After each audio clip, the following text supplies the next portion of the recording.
قلت استغفروا ربكم إنه كان غفارا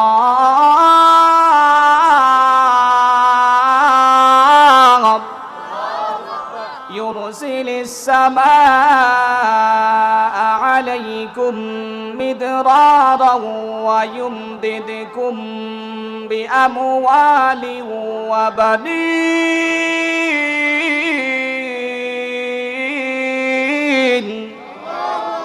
ويجعل لكم جنات ويجعل لكم أنهارا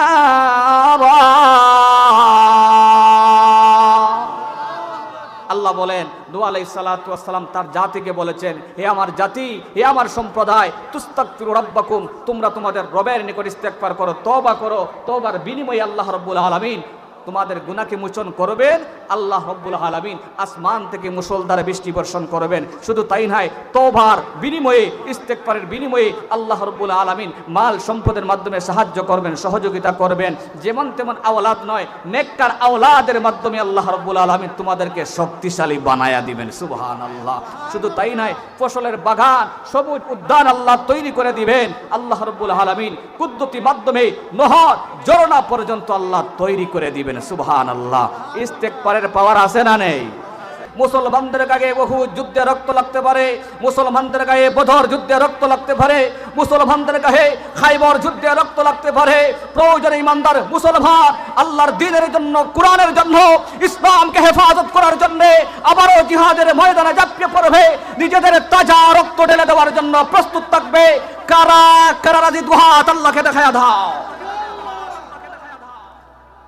আমার বন্ধুগণ, গ্রাম দেশের একটি কথা আছে না, চুরে বলে চোর ধরো। প্রকৃতপক্ষে ওই পশ্চিমারাই হচ্ছে জঙ্গিবাদী, উগ্রবাদী, সন্ত্রাসী, আর সেই দোষ মুসলমানদের গায়ে চাপাইয়া দিতে চায়। ঠিক কিনা? তাফসীর কানকানিকেন আল্লাহর নবী, বিশ্ব নবীর সাহাবায়ে কেরাম সকলে রওনা হয়ে গেলেন। একজন দুইজন করে সকলে রওনা হয়ে গেছেন, তাবুক যুদ্ধের মধ্যে অংশগ্রহণ করেছেন। আমার ভাইয়েরা, আবু যর গিফারী রাদিয়াল্লাহু তাআলা আনহু সুফি মিজাজের সাহাবী ছিলেন। মিজাজটাই ছিল সুফিয়ানা মেজাজের। আবু যর গিফারী রাদিয়াল্লাহু তাআলা আনহু যুদ্ধের ময়দানে যেতে লেট করে ফেললেন, বাহির হইতে একটু দেরি হয়ে গেল। আবু যর গিফারী রাদিয়াল্লাহু তাআলা আনহুর মনে মনে আসলো, আমার কাছে তো উন্নত ঘোড়া আছে, তেজস্বী ঘোড়া আছে। সাহাবায়ে কেরাম যদিও অনেক আগে চলে যাবেন, কিন্তু আমি আমার তেজস্বী ঘোড়া নিয়ে, আমি আমার উন্নত ঘোড়া নিয়ে তাদের সঙ্গ দিতে পারবো, কোনো অসুবিধা নেই। আমার ভাইয়েরা, আবু যর গিফারী অনেক দূর চলে গিয়েছেন, কিন্তু শেষ পর্যন্ত ঘোড়াটি আর সামন দিকে চলতে চায় না, মাটির মধ্যে বসে গিয়েছে, আর উঠতে চায় না।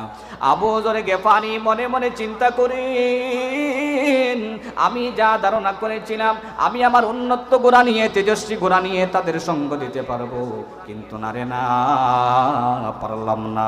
আল্লাহর নবী, বিশ্ব নবীর সাহাবী গণের মধ্য থেকে একজন সাহাবী বলেন, ইয়া রাসূলুল্লাহ, ইয়া হাবিবাল্লাহ, ওগো নবীজি, ওগো নবীজি, ওই যে দেখেন পিছন দিক থেকে কে জানিয়ে আসতেছে গো আল্লাহর হাবিব, ওগো আল্লাহর নবীজি, ওই যে দেখেন পিছন দিক থেকে কে জানিয়ে আসতেছে।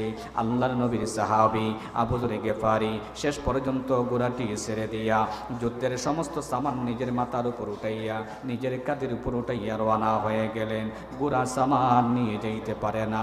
নবীর আশিক আবু যর গিফারী রাদিয়াল্লাহু তাআলা আনহু নবীজির হুকুমকে তামিল করার জন্য, বিশ্ব নবীর হুকুমকে পালন করার জন্য সব কিছু নিজের গায়ে দিয়ে রওনা হয়ে গেলেন, সব কিছু নিজে বহন করে নিয়ে যাচ্ছেন। সাহাবীরা বলেন, নবীজি গো, ওই যে দেখেন পিছন দিক থেকে কে জানিয়ে আসতেছি।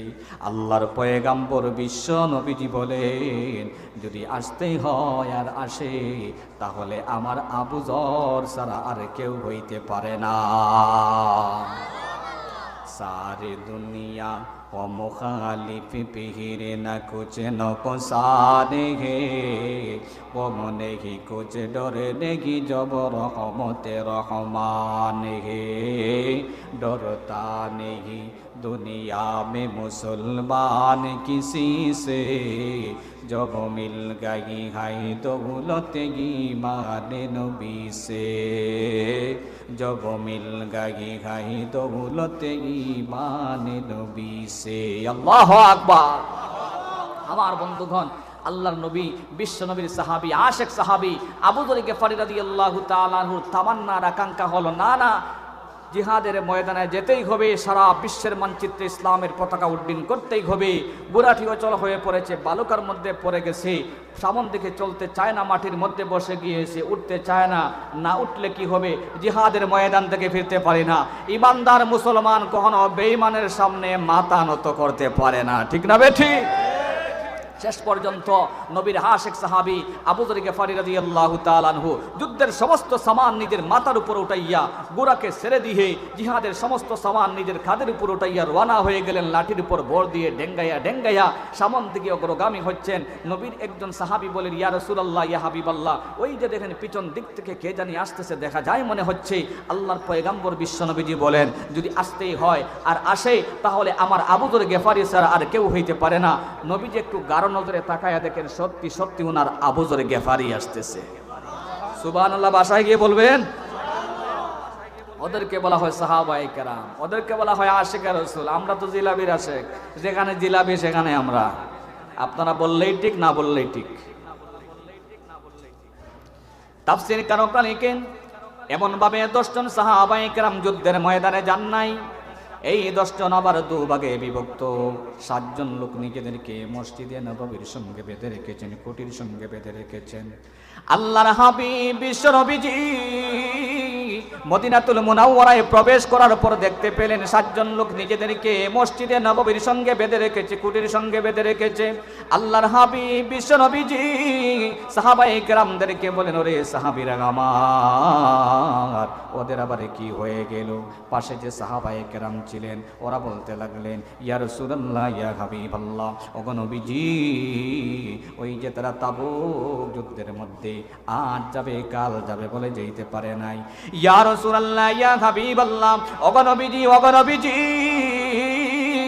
এই জন্য তারা নিজেরা নিজেদেরকে অপরাধী মনে কইরা, নিজেরা দোষী সাব্যস্ত কইরা নিজেদেরকে মসজিদে নববীর সঙ্গে বেঁধে রেখেছে। ওগো নবীজি, যতক্ষণ পর্যন্ত আপনি ওদেরকে ছুটাইয়া না নিবেন ততক্ষণ পর্যন্ত তাদের একটাও যাইতে রাজি না। আল্লাহর পয়গম্বর বিশ্ব নবীজিও বলেন, আমিও নিয়ত করেছি যদি মহান আল্লাহ এদের তওবা কবুল না করেন তাহলে আমি বিশ্ব নবীও নিতে রাজি না। উভয় দিক থেকে হাঁটলাই। নবীজি বলেন আমিও নিব না, সাহাবীরা বলেন আমরাও যাইতাম না, দেখা যাক কি করা যায়। আল্লাহু আকবার।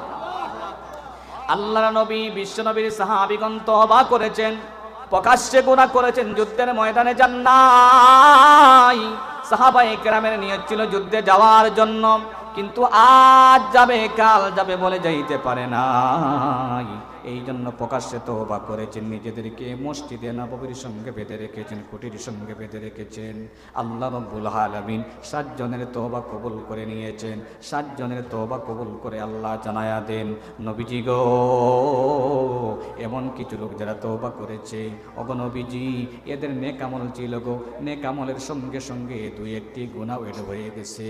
ইয়া রাসূলুল্লাহ, ইয়া হাবিবাল্লাহ, ওগো নবীজি, ওগো নবীজি, আমি এদের তওবা কবুল করে নিলাম। সুবহানাল্লাহ। আল্লাহর নবীর উপর যখন তওবার আয়াত নাজিল হয়ে গেল, সাহাবীরা বলেন, ইয়া রাসূলুল্লাহ, ইয়া হাবিবাল্লাহ, ওগো নবীজি, আল্লাহ যেহেতু এদের তওবা কবুল করে নিয়েছেন, আমরা কি এদেরকে সুসংবাদ জানায়া দিব? নবীজি বলেন, না রে না, এখনই তোমরা সুসংবাদ জানায়া দিও না। কিন্তু নবীজির সাহাবীগণ ফজরের নামাজের পরপরই বাধাকৃত সাহাবায়ে কেরামদেরকে ছুটায় আনতে চাইলেন, কিন্তু নবীজির বাধাকৃত সাহাবায়ে কেরাম বলেন, না রে না, নবীজি যতক্ষণ পর্যন্ত আমাদেরকে ছুটাইয়া নেবেন না রে, ততক্ষণ ততক্ষণ পর্যন্ত আমরাও যাইতে রাজি নয়। অবশেষে আল্লাহর পয়গাম্বর বিশ্ব নবীজি নিজের মোবারকময় হাতের মাধ্যমে ওনার 7 জন সাহাবী যারা তওবা করেছেন ওদেরকে ছুটাইয়া নিয়ে আসলেন। সঙ্গে সঙ্গে আল্লাহর হাবিব জানায়া দিলেন, সাহাবীরা রে, মহান রব্বুল আলামিন আয়াত নাজিল করে তোমাদের তওবার সুসংবাদ দিয়েছে। খুয বিলুতফিকা ইয়া ইলাহি মান লাহু যাদুন কালিল মুফলিসান বিসসিদকি ইয়াতি ইনদা বাবিকা ইয়া জালিল যানবুহু যানবুন আযীমুন ফাগফিরিয যানবাল আযীম ইন্নাহু শাখসুন গরীবুন মুযলিবুন আবদুন জালিল। সুবহানাল্লাহ। আল্লাহর নবী বিশ্ব নবীর সাহাবায়ে কেরামের সামান্যটুকু গলত হয়েছে, পদস্খলন হয়েছে, আজ যাবে কাল যাবে বলে জিহাদের ময়দানে যাইতে পারেন নাই। তদুপরিও তারা আল্লাহর দরবারে তওবার এমন নজির পেশ করেছে, স্বয়ং মহান আল্লাহ খুশি হইয়া আয়াত নাজিল করে জানাইয়া দিলেন, ওগো নবীজি আমার, আমি আল্লাহ 10 জনের মধ্য থেকে 7 জনের তওবা কবুল করে নিলাম। সুবহানাল্লাহ। 10 জনের মধ্য থেকে 7 জনের তওবা কবুল হয়ে গেছে। আমার বন্ধুগণ, বাকি আছে 3 জন। এই 3 জন কারা? এই 3 জনের কথাই আল্লাহ কোরআনে কারীমের মধ্যে আলোচনা করেছেন। কাব ইবনে মালিক, হেলাল ইবনে উমাইয়া, মুরাদাত ইবনে রবিয়া রাদিয়াল্লাহু তাআলা আনহুম, এই 3 জনই শেষ পর্যন্ত আল্লাহর নিকট এমন ভাবে তওবার নজির পেশ করেছে, মোট আরো 10 দিন পরে 50 দিন পরে আল্লাহ রাব্বুল আলামিন এদের 3 জনেরই আল্লাহ তওবা কবুল করে নিয়েছেন। সুবহানাল্লাহ। তাহলে গুনাহ আল্লাহ মাফ করবেন কিসের মাধ্যমে? উচ্চ সুরে বলেন, কিসের মাধ্যমে? তওবার মাধ্যমে। তওবার অনেক গুরুত্ব, তওবার অনেক ফজিলত, তওবার গুরুত্বের ব্যাপারে আল্লাহ রাব্বুল আলামিন ওই আয়াতের মধ্যে বলেন, فَقُلْتُ اسْتَغْفِرُوا رَبَّكُمْ إِنَّهُ كَانَ غَفَّارًا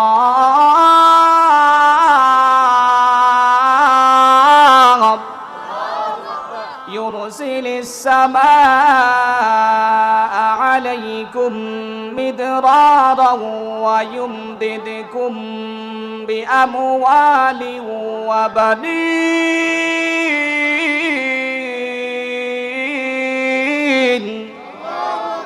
وَيَجْعَلْ لَكُمْ جَنَّاتٍ وَيَجْعَلْ لَكُمْ أَنْهَارًا। আল্লাহ বলেন, নূহ আলাইহিস সালাতু ওয়াস সালাম তার জাতিকে বলেছেন, হে আমার জাতি, হে আমার সম্প্রদায়, তুস্তাগফিরু রাব্বাকুম, তোমরা তোমাদের রবের নিকট ইস্তেগফার করো, তওবা করো। তওবার বিনিময়ে আল্লাহ রাব্বুল আলামিন তোমাদের গুনাহকে মোচন করবেন। আল্লাহ রাব্বুল আলামিন আসমান থেকে মুষলধারে বৃষ্টি বর্ষণ করবেন। শুধু তাই নয়, তওবার বিনিময়ে, ইস্তেগফারের বিনিময়ে আল্লাহ রাব্বুল আলামিন মাল সম্পদের মাধ্যমে সাহায্য করবেন, সহযোগিতা করবেন। যেমন তেমন আওলাদ নয়, নেককার আওলাদের মাধ্যমে আল্লাহ রাব্বুল আলামিন তোমাদেরকে শক্তিশালী বানায়া দিবেন। সুবহানাল্লাহ। শুধু তাই নয়, ফসলের বাগান, সবুজ উদ্যান আল্লাহ তৈরি করে দিবেন। আল্লাহ রাব্বুল আলামিন কুদরতি মাধ্যমে নহর, ঝরনা পর্যন্ত আল্লাহ তৈরি করে দিবেন। সুবহানাল্লাহ। ইস্তেগফারের পাওয়ার আছে না নেই? আল্লাহ রাব্বুল আলামিন আমাদের সকলকে যেন নেক আমলের পাশাপাশি তওবা কান্নাকাটি করার তৌফিক দান করেন। রব্বে কারীমের দরবারে তওবার নজির পেশ করার তৌফিক দান করেন। সকলে বলি আমিন। ওয়া